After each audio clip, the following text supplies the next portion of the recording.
अस्सलामुअलैकुम दोस्तों, कैसे हैं आप सब। उम्मीद है कि आप सब बिल्कुल ठीक होंगे। तो मेरे प्यारे दोस्तों, आज हम हर्फ बे से मिलेंगे और इससे मुख्तलिफ अल्फाज भी बनाएंगे। आइए मुझसे मिलिए। मैं हूँ बे और मेरी आवाज है ब ब ब।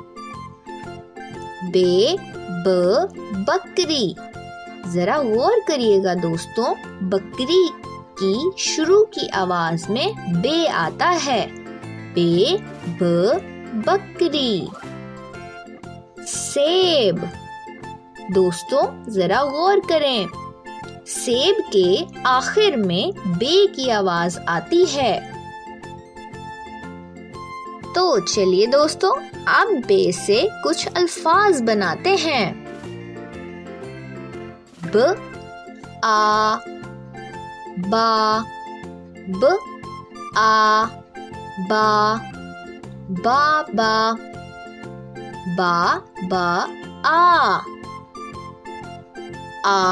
ब आब, दा ब दाब, बा ब बाब,